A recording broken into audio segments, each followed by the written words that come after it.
कानून से जुड़ी समस्याओं का समाधान कोई नहीं चाहना चाहता, क्योंकि हमें और आपको कभी ना कभी अपने जीवन में कानूनी समस्याओं का सामना करना पड़ सकता है। और ऐसे में हम चाहते हैं कि हमें कानूनी समस्याओं का जो समाधान है वो एक बेहतर तरीके से मिल पाए। तो ऐसे में हम अपना शो लेके आए हैं जिसका नाम है वीकली लॉ एडवाइस, जहाँ पे हम अपने एक्सपर्ट्स को बुलाते हैं जो आपके कानूनी दुविधाओं को दूर करते हैं और आपके सवालों के जवाब देते हैं। आज के मेरे एक्सपर्ट है प्रतीक्षा शर्मा मैम, जो कि सुप्रीम कोर्ट की एडवोकेट है और कानून के विषय में अच्छी जानकारी रखती हैं। मैम, तो सवालों का सिलसिला शुरू करते हैं। श्योर। पहला सवाल है, बेंगलोर से संजय वर्मा ने पूछा है। उनका कहना है कि उनका 3 साल पहले विवाह हुआ था। उनकी पत्नी कानपुर में रहती है। उन्होंने झूठे आरोप लगाकर घरेलू हिंसा और दहेज प्रताड़ना का केस उन पे कर दिया। वह जानना चाहते हैं कि वह इस स्थिति में कानूनी कदम क्या उठाएं और वो कौन से सही होंगे। तो आपके क्वेश्चन से जो दो चीजें समझ में आती है वो है कि जो वाइफ हैं जी। उन्होंने हस्बैंड के ऊपर विदाउट टेकिंग जी। नेम्स दो केसेस फाइल किए हैं। जी। एक फाइल किया है डोमेस्टिक वायलेंस एक्ट के तहत जी। और एक क्रूअल्टी का फाइल किया है जो मोस्टली सेक्शन 498 ए की एफआईआर होती है, जी। रेड विद अदर प्रोविजंस अगर उन्होंने डाले होते हैं तो हम केस बाय केस इसका डिस्कस करते हैं। सबसे पहले जो डोमेस्टिक वायलेंस एक्ट होता है जी। उसमें यूजुअल जो वाइफ्स करती हैं वो हस्बैंड एंड हस्बैंड के रिलेटिव्स जो हैं अगर वो एक सेम शेयर्ड हाउस होल्ड में रहते हैं तो वो सबके खिलाफ ये कंप्लेंट फाइल होती है। तो इसमें सबसे जरूरी दो चीजों का ध्यान रखना पड़ता है कि मैट्रिमोनियल एग्जिस्टेंस के टाइम में जब वो जी। शादी एग्जिस्ट करती थी तो husband and wife joint house hold में रहते थे या डिफरेंट हाउस होल्ड में रहते थे। अगर हस्बैंड के साथ उनके सारे रिलेटिव्स नहीं रहते हैं तो ऑब्वियसली वो एक इंडिपेंडेंट हाउस होल्ड हो जाता है जिससे रिलेटिव्स ऑटोमेटिकली निकल के आ जाते हैं। तो कोर्ट की पहली प्रक्रिया ये होती है कि उनको आइडियली समन्स ही नहीं जानी चाहिए, केस आइडियली हस्बैंड और वाइफ के बीच में ही होना चाहिए। वो चीज जब असर्टेन हो जाती है एंड उससे रिलेटेड कोई भी अगर ऑब्जेक्शन होता है तो husband can place it before the court. वो चीज जब सॉर्ट आउट हो जाती है तब डोमेस्टिक वायलेंस केस का ट्रायल स्टार्ट होता है। यूजुअली जब डोमेस्टिक वायलेंस केस का ट्रायल स्टार्ट होता है उसमें सबसे पहले इंटरिम एप्लीकेशन डिसाइड होती है और उसके बाद मेन केस डिसाइड होता है। इंटरिम एप्लीकेशंस में दो चीजें होती है, एक होती है मेंटेनेंस की एप्लीकेशन जो वाइफ फाइल करती है और एक वो रेसिडेंस राइट्स भी कभी कभी क्लेम करती है कि मेरे रेसिडेंस के राइट्स चाहिए। सो जब ये interim application for maintenance decide होती है उसमें स्ट्रेटेजिकली सबसे ज्यादा अलर्ट रहना पड़ता है और उसमें हस्बैंड एंड वाइफ दोनों को अपने इनकम एफिडेविट्स देने पड़ते हैं। तो उधर पर्टिकुलरली क्योंकि हम एक पर्टिकुलर पर्सन की क्वेरी को रेफर कर रहे हैं जो हस्बैंड है इन दिस केस, तो हस्बैंड को अपने राइट्स प्रोटेक्ट करने के लिए ये असर्टेन करना चाहिए कि वाइफ की एम्प्लॉयमेंट स्टेटस क्या है, उनका एजुकेशनल स्टेटस क्या है और क्या वो ये सारी चीजें अपनी एफिडेविट ऑफ इनकम में सही से कोर्ट को डिस्क्लोज कर रही हैं क्या। On the same footing husband को एक ऐसा एफिडेविट देना चाहिए जहां वो भी अपनी डिटेल्स करेक्टली कोर्ट को दे और जब इस इंटरिम मेंटेनेंस के एप्लीकेशन की बहस होती है तब द हस्बैंड को अपना केस सही से रखना चाहिए कि नंबर 1 क्यों ये मेंटेनेंस के लिए एंटाइटल्ड नहीं है और अगर है तो जितना उनका स्टेटस या इनकम कैपेसिटी है उतनी ही इनकी एंटाइटलमेंट है। That is the first interim stage. Similarly अगर उनको कोई हाउस के राइट्स वो क्लेम करती है इंटरिम स्टेज के ऊपर ही तो भी उस एफिडेविट के ऊपर ही बहस होती है कि which party is in a capacity to provide the house. तो ये इंटरिम स्टेज तक उनको इस चीज का ध्यान रखना पड़ता है। जब ये केस ट्रायल में आगे बढ़ता है और फाइनल स्टेज तक जाता है उस ट्रायल के पहले ऑब्वियसली पार्टीज के एफिडेविट्स ऑफ एविडेंस एक्सचेंज होते हैं, दोनों पार्टीज का क्रॉस एग्जामिनेशन होता है। क्रॉस एग्जामिनेशन में बिकॉज हम अगेन आई रिपीट कि हम इन पर्टिकुलर केस में हस्बैंड की बात कर रहे हैं तो ही हैज टू इंश्योर कि उनको वाइफ के एफिडेविट के बेसिस पे क्या क्वेश्चंस पूछने चाहिए क्रॉस एग्जामिनेशन में जहां ये निकल के आए कि उनकी डोमेस्टिक वायलेंस के एलिगेशंस फॉल्स हैं, उनके इंस्टेंसेस फॉल्स हैं और जो उन्होंने इंसिडेंट्स दिए हैं क्या वो वेग हैं या स्पेसिफिक हैं, उन्होंने कितने डॉक्यूमेंट्री एविडेंस उसके साथ लगाए हैं। इन सारी चीजों को ध्यान में रखते हुए जब ये क्रॉस एग्जामिनेशन कंक्लूड होता है फिर फाइनल आर्ग्यूमेंट्स और बहस होती है और फिर आप डोमेस्टिक वायलेंस केस नहीं एस्टैब्लिश कैसे होता है वो बेस्ड ऑन डॉक्यूमेंट्स बहस करके डिसाइड करते हैं। तो मैम, जैसे कि हमने हाल ही में देखा कि अतुल सुभाष के केस में भी डोमेस्टिक वायलेंस का बहुत बड़ा एक रोल प्ले था। तो ऐसे में क्या कोर्ट जेंडर इक्वालिटी को ध्यान में रखते हुए दे सकता है अपना कि वुमेन्स के लिए कुछ नरम रुख अपनाता है कोर्ट? In general I think matrimonial laws का जैसे एवोल्यूशन हुआ है उसमें the graph is changing now. जब ये आप अगर इन लॉज की लेजिस्लेटिव हिस्ट्री देखेंगे या ये लॉज जब बने थे वो हम देखेंगे, स्पेशली हिंदू मैरिज एक्ट या even section 125 of the maintenance act या 498A, ये तब बने, ये पेट्रियार्कल है बाय नेचर। हम कहते हैं कि these are patriarchal by nature. तो उस समय जो हमारी सोसाइटी है उसमें औरतों की क्या कंडीशन थी, उनकी कितनी एजुकेशन थी, उनकी कितनी अर्निंग कैपेसिटी थी, वो काफी डिफरेंट थी। But as society evolve and specially जब हम आज 2025 we are in this era, तो हमने खुद ही ने इस सारे एवोल्यूशन टाइम पीरियड में ये नोटिस किया कि the earning capacity of women has changed, the way women are educated has changed. There is a lot of difference between women in the urban metropolitan cities, probably rural areas etc. में आज भी ऐसी घटनाएं होती है, nobody is denying it, but ये demographically बहुत change हुआ है। So initially जब India, we are talking vis-a-vis India, saw the rise of cases matrimonial disputes, तो हमने देखा था कि काफी one sided approach to some extent रहता था, वेर एक प्रिजम्पशन हमेशा होता है, एंड राइटली सो, बिकॉज जैसी सोसाइटी पे ये इन लॉज की फाउंडेशन है कि obviously there is a little bit of a sympathy या a little bit of a tiltedness I would say towards the women, that perhaps उनकी जो situations है या background है या circumstances हैं, they are entitled to some maintenance etc. and rightly so. But आजकल जब हम कोर्ट्स की जजमेंट्स देखते हैं एंड स्पेशली आपने जैसे इंसिडेंट बताए, इंसिडेंट्स का राइज देखते हैं, तो वी हैव सीन दैट जजेस have taken a neutral approach and जितना इजीली एक प्रिजम्पशन के बेसिस पे ऑर्डर्स पास होते थे उतने नहीं होते हैं। And specifically I want to refer to the Arnesh Kumar judgement जो सुप्रीम कोर्ट ने दिया था। I think a lot changed after that judgement, क्योंकि Arnesh Kumar was the first landmark judgement जहां 41A CRPC का अमेंडमेंट इंट्रोड्यूस करके ये कहा था कि जब भी कोई वुमन डोमेस्टिक वायलेंस की 498A एक्सेट्रा की कंप्लेंट करती है तब आप डायरेक्टली सारे रिलेटिव्स को अरेस्ट नहीं कर सकते। So that really changed the scheme of things and the law. And उसके बाद से वी हैव सीन दैट अब जब 498A एक्सेट्रा के केसेस होते हैं तो even the state machinery, the police, the जजेस, द मैजिस्ट्रेट्स, वो थोड़ा सा इसको न्यूट्रली अप्रोच करना स्टार्ट कर दिया है उन्होंने। So at least there is a start and obviously all laws should be gender neutral, so this should also be gender neutral. अभी हम डिस्कस कर रहे हैं vis-a-vis a particular query जहां हम हस्बैंड्स के राइट डिस्कस कर रहे हैं। इट्स नॉट दैट हस्बैंड्स के यूनिलैटरल राइट्स हैं या वाइफ के यूनिलैटरल राइट्स हैं, राइट्स को बैलेंस किया जा सकता है with the circumstances and facts of each. अगला सवाल पटना से कृतिका शर्मा ने पूछा है। उनका कहना है कि क्या शादी के बाद सरनेम को बदलवाना जरूरी होता है, और अगर बदलवाना होता है तो इसमें अगर वो चाहती है कि वह अपने मायके का ही सरनेम रखे तो इसमें जो कानूनी दस्तावेज होते हैं जैसे कि बैंक खाता, पासपोर्ट्स, तो इसका क्या असर होता है और इसको बदलवाने की पूरी प्रक्रिया क्या होती है? So number one, it is not a legal necessity at all. कहीं पे भी किसी भी कानून में ये प्रावधान नहीं है कि आपको शादी के बाद एक लेडी को अपना सरनेम चेंज कराना कहीं पे मैंडेटरी है। It is a matter of choice. वो अगर करना चाहे surname change for any symbolic reason or anything of that sort, it is a choice, she can change her surname. अगर वो चाहती कि नहीं वो वही सरनेम रिटेन करें तो वो सरनेम भी वो रिटेन कर सकती हैं। The only legal requirement is कि किसी सरकारी दस्तावेज में, किसी डॉक्यूमेंट में कहीं पे भी अगर पूछा जाता है कि whether you are single or married, तो आप इंडिकेट कर देते हैं कि I am married. The second step is कि अगर वो बाद में इस चीज को चेंज करवाना चाहे, तो बाद में अगर वो इस चीज को चेंज करवाना चाहती हैं तो उनका एक प्रोसेस होता है, एक स्टेप होता है जो उनको फॉलो करना पड़ता है। She has to depose an affidavit and उस एफिडेविट में वो अपना ओल्ड नेम, अपना न्यू नेम और अपना रीजन फॉर जो भी चेंज होता है वो उसमें डेपोजिशन अपना देती हैं और वो अटेस्ट होता है as per law.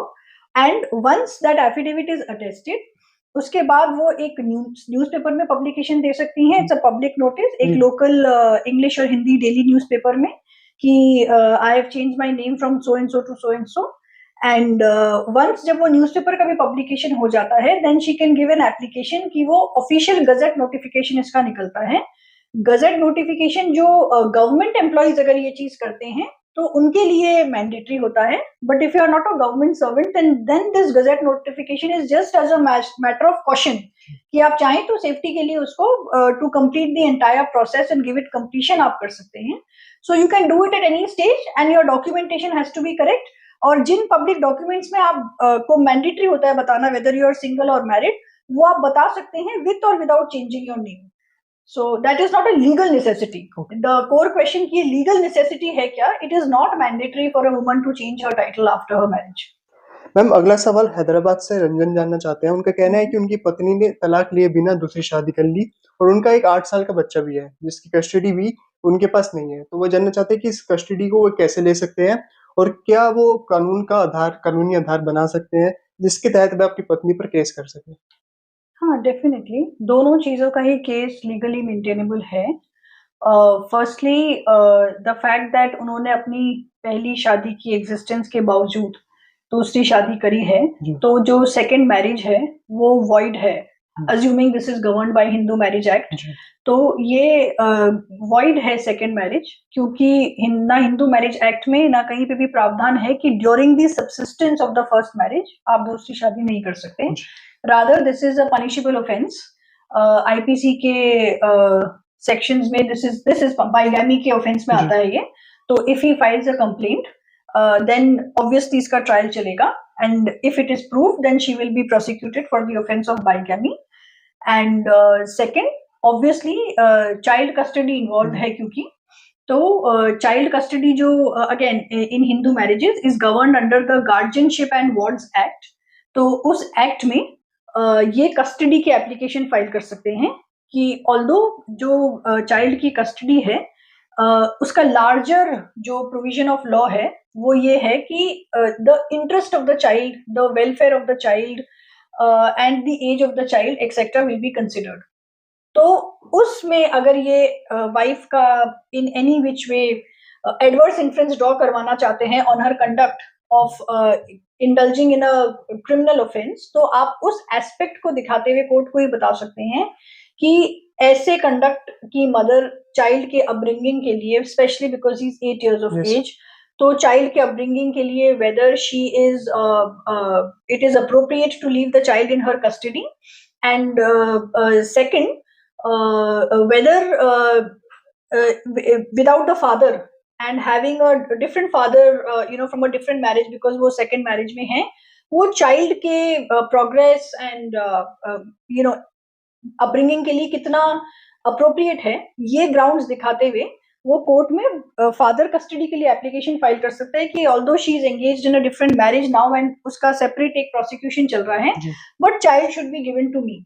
In the alternative at least जो फादर है उनको इतने स्टेप्स लेने चाहिए कि वो इंटरिम विजिटेशन राइट्स क्लेम कर सकते हैं, क्योंकि कस्टडी इन इंडिया इटसेल्फ जो ट्रायल का पीरियड होता है वो काफी लंबा होता है और डेट्स होती हैं एंड जब तक फाइनल आर्ग्यूमेंट्स पे केस आता है तो काफी साल वो एक मूवी का डायलॉग है ना, तारीख पे तारीख. Exactly. So that is how at least litigation हम जितना भी फास्ट मूव करने की कोशिश करें, एक सिस्टम है, हम बियॉन्ड द पॉइंट नहीं लड़ सकते क्योंकि we have to see the number of cases also जो सब जगह पेंडिंग होते हैं.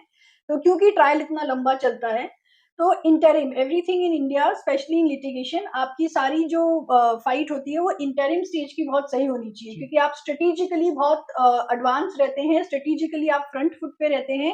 And in any legal battle अगर आप इंटरिम ऑर्डर्स अपने फेवर में ले लेते हैं जो आगे जाके कोर्ट्स इतना एंटरटेन नहीं करती उनके अगेंस्ट चैलेंज, तो आप वो पूरे लीगल बैटल में एक बेटर पोजीशन पे रहते हैं.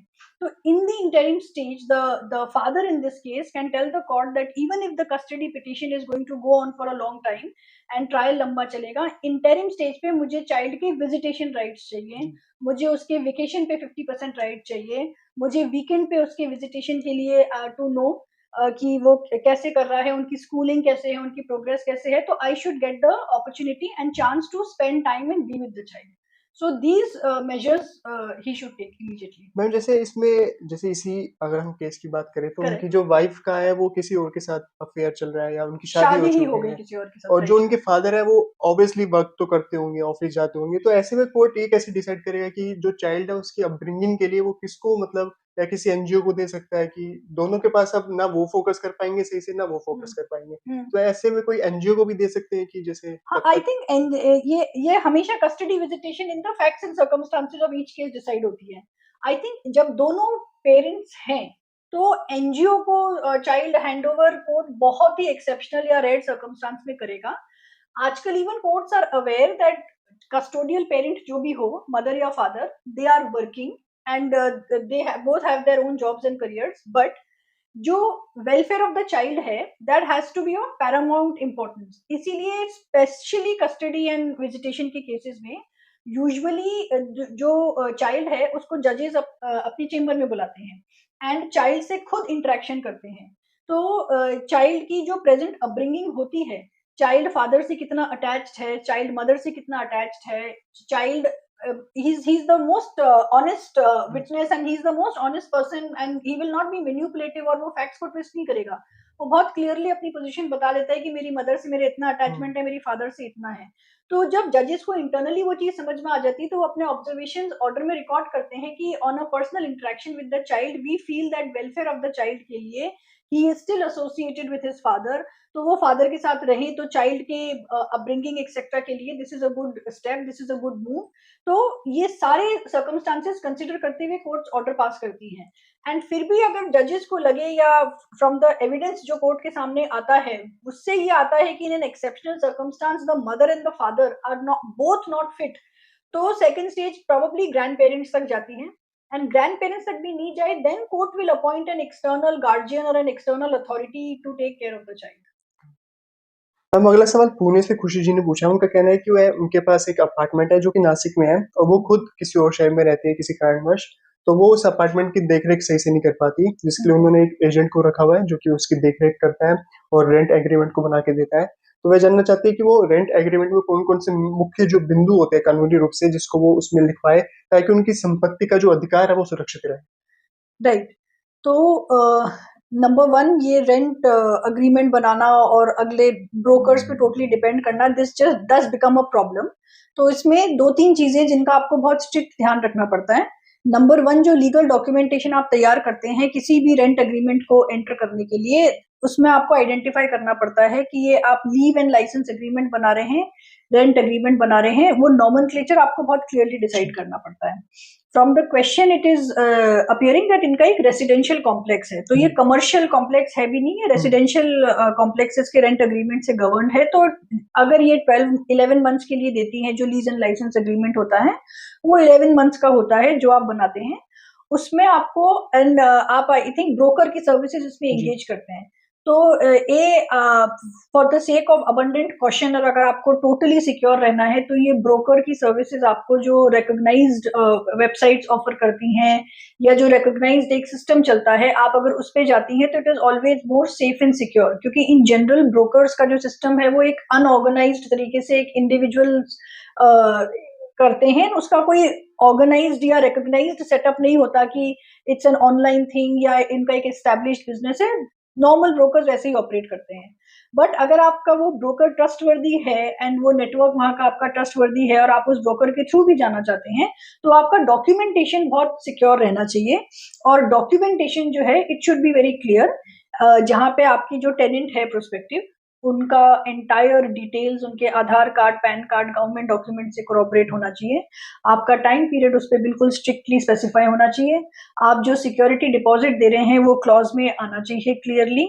द स्टैंडर्ड क्लॉजेज होते हैं इन एग्रीमेंट्स के, police verifications and all that. हाँ, standard police verification is probably the next step. आप सारे स्टैंडर्ड क्लॉजेस को ध्यान रखते हैं कि स्ट्रक्चरल मॉडिफिकेशन क्या है, डेली वेयर एंड टेयर क्या है। ये जब सारा एग्जीक्यूट हो जाता है एंड आपका legal that agreement is in place with all the relevant and important clauses, फिर होती है उसकी सिग्नेचर एंड एग्जीक्यूशन। नाउ बहुत लोग ऐसा करते हैं कि नॉर्मली साइन करते हैं दो विटनेसेस के सामने और कोई भी किसी को भी विटनेस बना के नॉर्मल अटेस्ट करा देते हैं। दैट अटेस्टेशन लीगली उसकी उतनी वैल्यू नहीं होती जितनी एक रजिस्टर्ड एग्रीमेंट की होती है। तो कोई भी ऑथेंटिक रेंट एग्रीमेंट अगर आप बनाते हैं तो उस पर आप सिग्नेचर्स लेते हैं, लैंडलॉर्ड के टेनेंट के 2 विटनेस साइन करते हैं और वो रजिस्टर होता है और फिर उसका पुलिस वेरिफिकेशन होता है। यूजुअली महाराष्ट्र साइड एक्सेट्रा, क्योंकि आई थिंक ये क्वेरी आपकी पुणे साइड जी, से आई है, पुणे तो उस तरफ तो ये लोग थोड़ा स्ट्रिक्टली भी इन चीजों को फॉलो करते हैं। एंड पुलिस वेरिफिकेशन असर्टेन कर देता है कि जो आपका टेनेंट है वो he is a safe secure person, वो किसी भी अनऑथोराइज्ड या इलीगल एक्टिविटी में इन्वॉल्व नहीं है, आपका प्रीमाइसेस जिस पर्पस के लिए यूज लिया जा रहा है उसी पर्पस के लिए यूज हो रहा है। So those things are covered. तो नंबर 1 आपका अग्रीमेंट बिल्कुल क्लियर होना चाहिए, उसकी वर्डिंग बिल्कुल क्लियर होनी चाहिए, it should be registered and it should have a proper police verification. And इससे भी ज्यादा आई थिंक ये तो लीगल भी नहीं, ये तो नॉर्मल रिक्वायरमेंट ही है कि आप रेंट एडवांस में लेते हैं, यूजुअली पीडीसीज एडवांस में लेके रखते हैं। So in case there is any other dispute also where आपका कमर्शियली कोई नुकसान ना हो, तो ये चीजें आप प्रिकॉशन के तौर पे कर लेते हैं। मैम अगला सवाल कोलकाता से वर्षा सिंघानिया ने पूछा। उनका कहना है कि उन्होंने 9 साल पहले एक फ्लैट लिया था और 20 लाख रुपए बिल्डर को एडवांस में भी दिए थे, और 9 साल पहले उस फ्लैट की कीमत 70 लाख थी और अब 9 साल बाद वो बिल्डर मांग कर रहा है कि उसकी कीमत 90 लाख की है, और अब तक ना उनको उस फ्लैट की पोजीशन दी गई है। उन्होंने काफी ट्राई किया बीच में उन बिल्डर से बात करने के लिए, वो उनके फोन भी नहीं उठा रहे, और अब उन्हें शक हो रहा है कि ये फ्लैट वो शायद किसी और को भेज देंगे। तो ऐसी स्थिति में वो क्या कर सकती हैं? ओके, ऐसी स्थिति में आजकल पहले तो कंज्यूमर फोरम था और आजकल 2 है, कंज्यूमर फोरम और रेरा। 2 अथॉरिटीज हैं जहां पे आप अपने लीगल इश्यूज का रिड्रेसल यहाँ पे कर सकते हैं। So I think very simply put, it is a case जहां पे it is a builder and home buyer dispute, and जब भी ये पैसे देते हैं, अज्यूमिंग कि जब इन्होंने जो दिए हैं पैसे, तो they are bound by an agreement. एक अग्रीमेंट होता है जहां पे ये सारे जो क्लॉजेस होते हैं उनका एक रिटन डिस्क्रिप्शन होता है कि फ्लैट का डिस्क्रिप्शन, टोटल कंसिडरेशन, जिस जिस एरिया का फ्लैट जिस प्रोजेक्ट में होम बायर को जिस जगह पर जिस टाइम पे मिलेगा, ये सारी चीजें उस अग्रीमेंट में कवर होती हैं। तो builder and prospective flat owner उन सारी कंडीशन से बाउंड होते हैं। It is like a contract simply put, तो उससे बाउंड होते हैं। तो उस अग्रीमेंट में आई एम श्योर जब उन्होंने ये पैसे दिए हैं तो ये सारी टाइमलाइंस होंगी, उसमें सबसे इंपॉर्टेंट क्लॉज टाइमलाइन का ही दिया रहता है कि within this period every builder is obliged to give the possession, and अगर फॉर सम रीजन उस दौरान पोजेशन कंप्लीट नहीं हुआ तो what is the rate of interest to which the prospective home buyer is entitled to, and उसकी क्या और consequences होंगे, वो सारे अग्रीमेंट में कवर होते हैं। और इस पे वेरियस सुप्रीम कोर्ट एक्सेट्रा के जजमेंट्स हैं, and most importantly consumer forum in disputes को कवर करती हैं। तो डिपेंडिंग अपॉन कि आज की डेट में 20 लाख या उसके जितना भी इन्होंने अमाउंट दिया है देने के बाद ये किस वैल्यू में इनका डिस्प्यूट कवर होता है, ये डिस्ट्रिक्ट कमीशन या स्टेट कमीशन या नेशनल कमीशन कहाँ इनका केस बनता है, वो ये अपनी लीगल एडवाइस के तहत डिसाइड कर सकती हैं। सबसे पहले इनको बिल्डर को राइटिंग में एक नोटिस देना चाहिए। नोटिस में उनको सारी डिटेल्स मेंशन करनी चाहिए कि कब इन्होंने एग्रीमेंट साइन किया, कब इन्होंने पैसे दिए, इन्होंने टेलीफोनिकली या ईमेल से या कैसे भी उनको कितने रिमाइंडर्स दिए, आज की डेट में उनका कितना क्लेम बनता है। मोस्ट लाइकली बिल्डर्स अगर डिस्प्यूट सेटल करना चाहते हो या एक पोजीशन में हो तो उनको रिप्लाई कर सकते हैं नोटिस का, तो आपको उनका उसमें डिफेंस समझ में आ जाता है कि बिल्डर का क्या डिफेंस है एंड वो कोर्ट में कितना सस्टेनेबल होगा। अगर आपको लगता है कि रिप्लाई नहीं आया या जो रिप्लाई है उनका इवेजिव है, वेग और कोर्ट में सस्टेनेबल नहीं होगा, तो आप अपने टेरिटोरियल और पेक्यूनियरी जुरिस्डिक्शन को असर्टेन करके कंज्यूमर फोरम्स को अप्रोच कर सकते हैं और कह सकते हैं कि ऐसी सिचुएशन में वो रेलेवेंट ऑर्डर्स पास करें। मैम अगला सवाल नरोत्तम जी पूछ रहे हैं। उनका कहना है कि वह पिछले 20 सालों से यूके में रह रहे हैं, उनकी एक पैतृक संपत्ति है और उन्होंने वो खुद खरीदी थी जो कि राजस्थान में मौजूद है। उनका कहना है कि वो एनआरआई होने के नाते उस संपत्ति को धोखाधड़ी और अवैध कब्जे से कैसे बचा सकते हैं? आई सी, ये it is more of a precautionary measure, जी। क्योंकि दिस इज नॉट समथिंग जहाँ कुछ क्वेश्चन से इतना नहीं क्लियर हो रहा कि उनके साथ कुछ घटना हुई है कि नहीं हुई है। वो सिर्फ और जानना चाह रहे हैं कि वो कैसे उसको। हाँ, मतलब it's more of a precautionary major जो समझना चाह रहे हैं, क्योंकि वो कहते हैं कि उन्होंने पैतृक संपत्ति एंसेस्ट्रल प्रॉपर्टी है उनकी, तो ऑब्वियसली उनके पास बाय ईदर बाय विल या बाय सक्सेशन उनके पास आई है। तो हम ये अज्यूम कर रहे हैं कि जो भी संपत्ति का वो जिक्र यहाँ कर रहे हैं उसके डॉक्यूमेंटेशन उन्होंने करवा रखे हैं। फॉर एग्जांपल जो भी जहाँ पे भी रजिस्ट्रीज होती हैं या जहाँ पे भी म्यूटेशन रिकॉर्ड्स होते हैं या जहाँ पे भी उनका नाम एंटर करवाने की प्रक्रिया होती है रेलिवेंट जिस भी एरिया में उनके प्रॉपर्टी लोकेटेड है वहाँ के रजिस्ट्रार के पास, तो वो सारा डॉक्यूमेंट कंप्लीट है। आज की डेट में उनके हिसाब से वो प्रॉपर्टी वेकेंट है एंड अगर वो इस एरिया में है वो property which is prone to any encroachment या वहां पे कुछ ऐसी पॉसिबिलिटी है, क्योंकि आप कहते हैं कि वो एक एनआरआई है और वो वहां रहते हैं एंड अज्यूम कर रहे हैं कि यूजुअली कोई वेरीफाई रेगुलरली नहीं कर सकता, तो उन्हें नंबर वन तो माइनस लीगल मीन्स कोई एक नेटवर्क या कोई एक सोशल एसोसिएशन होना चाहिए जो वो चेक करते रहे प्रॉपर्टी। और secondly I don't think against encroachment आप पहले से ही कोई लीगल केस फाइल करके रख सकते हैं या आप पहले से ही कुछ उसको कवर करके रख सकते हैं, मगर इन केस कुछ ऐसा हो जाता है या इन केस उनको कोई ट्रेस पास की हिंट मिलती है या उनको लगता है कि समवेयर इन एंड अराउंड और नियर द प्रॉपर्टी किसी ने कुछ भी कर रखा है, तो उनको क्रिमिनल केस ट्रेस पास के तहत फाइल होता है। एंड ये उनको ध्यान रखना चाहिए क्योंकि वो काफी सालों से यूके में हैं, तो ये should be aware of the law of adverse possession कि कभी कभी ऐसा होता है कि हम 5-5, 10-10 साल अपनी प्रॉपर्टीज नहीं देखते हैं, कुछ ध्यान नहीं दे पाते हैं या हमारे कोई आसपास के रिलेटिव्स या सोशल सर्कल भी उस प्रॉपर्टी पे ध्यान नहीं दे पाते हैं एंड वी जस्ट नो कि बुक्स में एक एग्जिस्ट करती है प्रॉपर्टी। तो अगर हमारे एब्सेंस में या हमारे लैक ऑफ टाइम के कारण किसी ने उस पर अगर कब्जा, जिसको हम हिंदी में कहते हैं, कर लिया हो, तो और वो वहां पे काफी टाइम से रह रहा हो, तो लॉ ऑफ 12 इयर्स के ऊपर लॉ ऑफ एडवर्स पोजेशन जो है वो लागू हो जाता है। तो the encroacher can claim rights over that property in terms of the law of adverse possession. तो since it is a precautionary measure, उनको इतना इंश्योर करना चाहिए कि 12 साल तक प्रॉपर्टी वो अनअटेंडेड ना रखें, और अगर कुछ ऐसा हो भी जाए तो वो फिर इमीडिएट लीगल मेजर्स लें और वो property in the first instance records में और डॉक्यूमेंटेशन में उनके नाम में बिल्कुल क्लियरली चढ़ी हुई होनी चाहिए and the relevant record of the government department should show that he is the rightful owner of the property. फिर उसके बाद अगर कुछ हो तो फिर लीगल चीजें करनी पड़ेगी। मैम, अगला सवाल दिल्ली से अमित शर्मा जी ने पूछा है। उनका कहना है कि वह एक पैतृक संपत्ति खरीदने से योजना बना रहे हैं और उनका कहना है कि वह संपत्ति खरीदने से पहले कौन कौन से कानूनी दस्तावेज है जिसको वो ध्यान में रखें जिससे कि वो बाद में कोई विवाद ना हो उस संपत्ति को लेकर। तो वो जानना चाह रहे हैं कि ऐसे कौन से पहलू है कानून के तहत जिनको वो ध्यान में रखें। राइट, ये भी आई एम अज्यूमिंग कि वो परचेज करना चाह रहे हैं property and this is just a precautionary major कि प्रॉपर्टी खरीदने से पहले किन चीजों का हमको ध्यान रखना पड़ता है। तो ऑब्वियसली जब भी हम कोई भी प्रॉपर्टी खरीदते हैं तो we are governed by that particular the laws of that particular state, the stamp duty registration of that particular state and area specifically. तो और हम जनरली देखते हैं कि हम प्रॉपर्टी किसी डीड ऑफ कन्वेंस के थ्रू खरीदते हैं या बेचते हैं, तो ट्रांजैक्शन में एक अग्रीमेंट होता है, usually a deed of conveyance etcetera.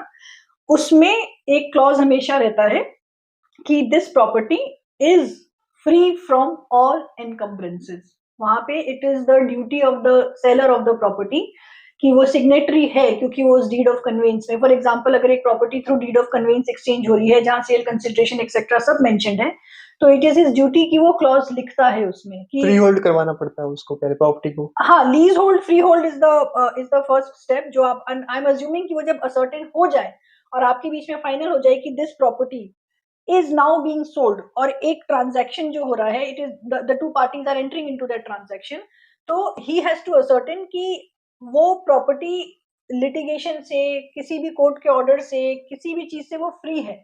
And जब वो फ्री होती है फ्रॉम ऑल एनकम्बरेंसेस और जो सेलर है वो एक्चुअल में उसके नाम में ही रजिस्टर्ड होती है और गवर्नमेंट डिपार्टमेंट में कोई रिकॉर्ड पे देयर इज नथिंग, तब जाके उसकी रजिस्ट्री हो पाती है एट द रेलिवेंट अथॉरिटी जहाँ पे उसकी as per it's territorial jurisdiction जहाँ है। तो वो ये सारी चीजें before entering into the transaction and before making the payment, ये सारा जो ग्राउंड वर्क है उनको करके रखना चाहिए क्वे the property. And I think ये जो सेल्स, ये ट्रांजैक्शंस जो होते हैं उनमें हमेशा कोई ना कोई एजेंसी या ब्रोकरेज फर्म या कोई कोई जन एसोसिएटेड रहता है, तो दिस इज ड्यू डिलिजेंस जो एक पूरी एक्सरसाइज होती है। ये ड्यू डिलिजेंस वो पूरा कैरी करते हैं, वो सारी चीजें देखते हैं कि सब चीजें इन प्लेस हैं, तब जाके ये exchange of money and sale consideration और ये अग्रीमेंट एग्जीक्यूट होता है। So it is mostly precautionary by nature. Ma'am, अगला सवाल भुवनेश्वर से दिव्या सिंह जानना चाहती है कि अगर कोई व्यक्ति अपनी पहली शादी को छुपाकर दूसरी शादी कर ले और उस टाइम पे वो ये बोले कि वह एक गवार है, उनकी कोई शादी नहीं हुई, तो ऐसे में वो क्या कानूनी कदम उठा सकती हैं?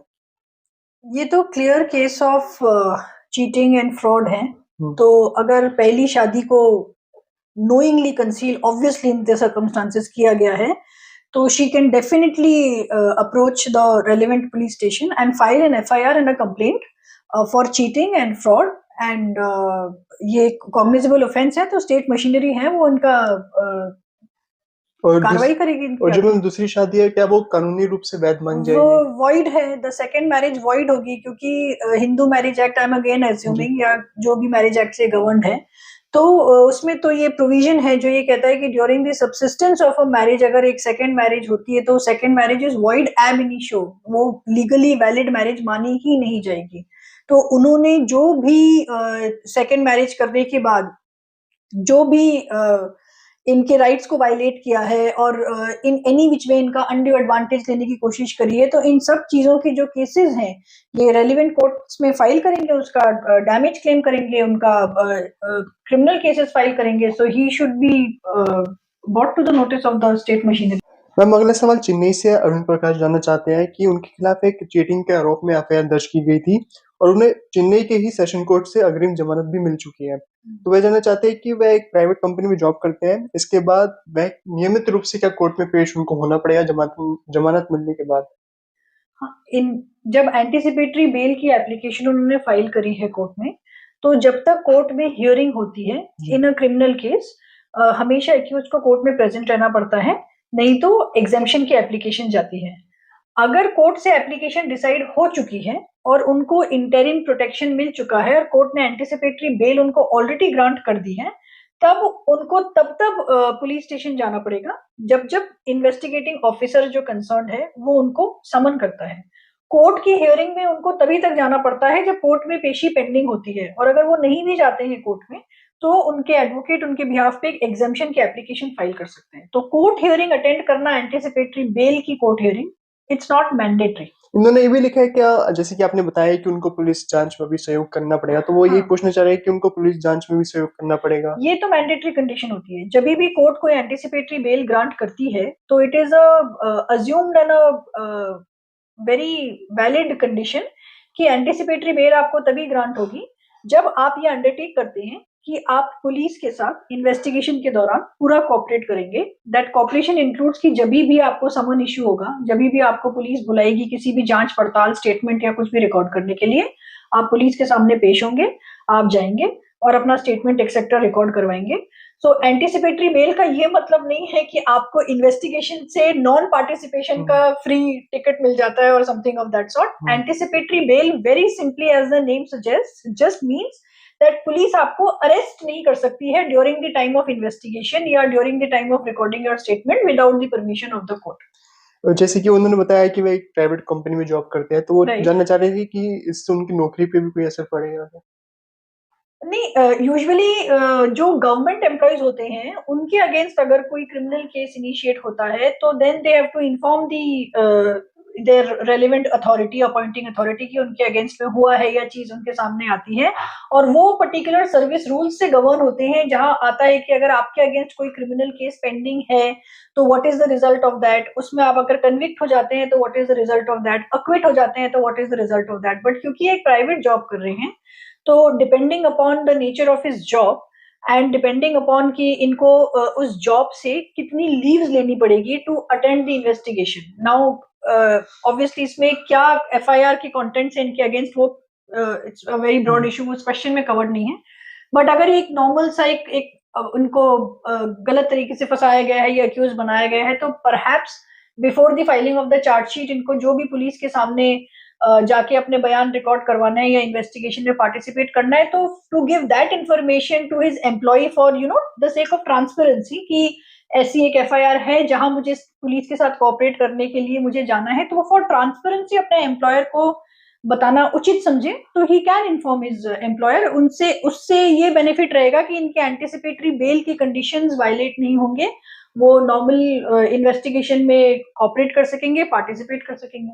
So that's the thing. Ma'am बहुत बहुत शुक्रिया, आपने थैंक अपने यू। कीमती समय में से वक्त निकाल के हमारी ऑडियंस को उनके जो कानूनी दुविधाएं थी उनके समाधान के जवाब दिए। थैंक यू, तो थैंक हम यू सो आपका मच। बहुत बहुत शुक्रिया करना चाहते हैं। Thank you. दोस्तों, अगर आपको और भी सवाल हो तो आप हमें कमेंट डाउन करके जरूर बताएं, ताकि हम उसे अगली वीडियो में ले सके और एक और एक्सपर्ट के साथ आपकी उन कानूनी दुविधाओं को, उनकी जो समस्या है उनके जवाब आपको दे पाए। मिलते हैं आपसे अगली वीडियो में, तब तक के लिए आप देखते रहिए the Lord vice YouTube channel.